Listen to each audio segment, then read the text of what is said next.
আমি টিকুবিন হবিগঞ্জ বড়বল রশিদপুর চা বাগান লালন রাজভর মাতৃবিভাগ। তুমি যে গাড়টা তুমি পিছনে তো পেছনে আমরা শুনছি যে মন্ত্রী মহোদয়ের হাত ছিল, সরকারের হাত। আমরা বিভিন্নভাবে ওই মন্ত্রী মহোদয়ের কাছে, এমপির কাছে গেছি, তারপরেও আমরা বিভিন্নভাবে ওনাকে হাতে ধরে পায়ে ধরে বিভিন্নভাবে করজোড়ে অনুরোধ করছি আমাদের চা শ্রমিকদের বাঁচান।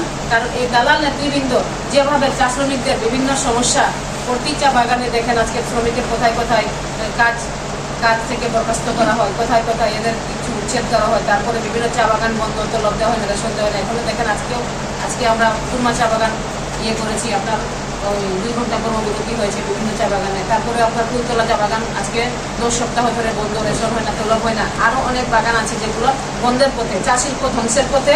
এবং ওনাদের স্বার্থ সিদ্ধির জন্য আপনারা দেখেন 17 বছর ধরে ক্ষমতা দখল করে আপনারা দেখেন যে 20-25 কোটি টাকারও উপরে এই টাকা ওনারা কি খাতে ব্যয় করে। যদিও এই গঠনতন্ত্রে, চা শ্রমিক ইউনিয়নের গঠনতন্ত্রে বলা আছে যে এই শ্রমিকের টাকাগুলো কিন্তু শ্রমিক কল্যাণে ব্যয় করার জন্য, কিন্তু ওনারা নিজের আখের গুছিয়েছেন।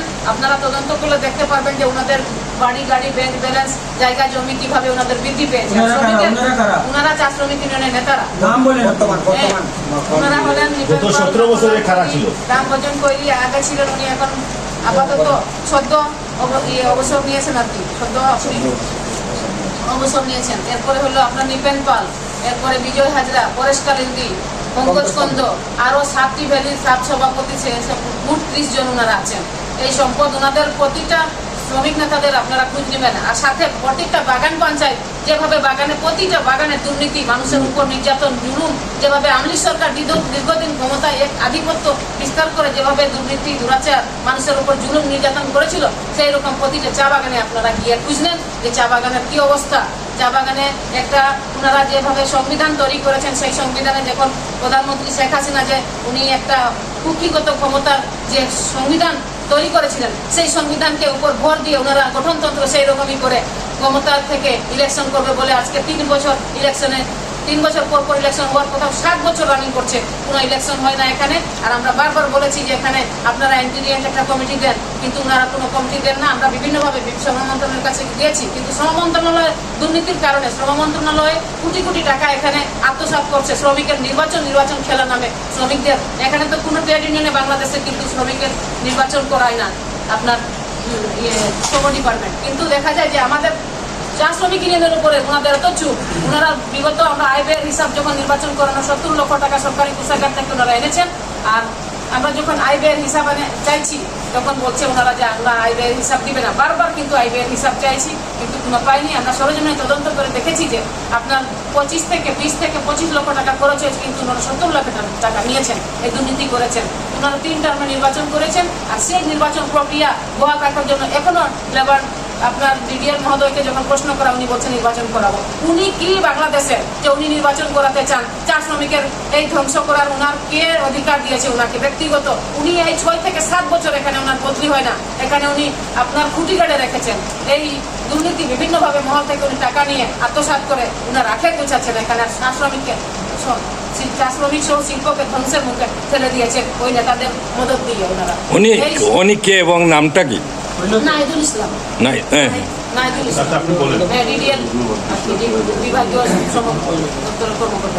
আমরা জানতে চাচ্ছি আপনার কথা বলে বলেন। তারপর আমরা বারবার বলেছি যে ওনাদেরকে যে আপনারা এডক কমিটি দেন। 1 লাখ চা শ্রমিক আছে, 15 টাকা করে ইউনিয়নের চাঁদা দেয়।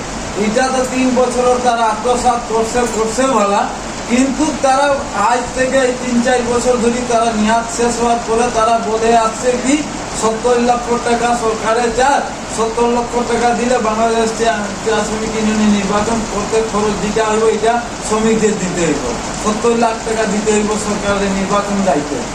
আমার কথাটা হয়েছে এই যে 3 বছর মেয়াদ থাকা অবস্থায় যে টাকাটা 1 লক্ষ শ্রমিক 3 বছর দিল, এটা তো আত্মসাৎ করলো ভালা। এই যে 4 বছর আরো চা শ্রমিকরা যে টাকাটা দিল, এই টাকা দিয়ে তারা লজ্জা সরম লাগে না? চা শ্রমিকের অধিকার, চা শ্রমিকের বুটের অধিকার, চা শ্রমিকের পেটের অধিকারটা দিতে, আজকে 4 বছর ধরে তারা শ্রমিকগণ থেকে চাঁদা লইয়া পেট ভরেন, তারা লজ্জা লাগে না?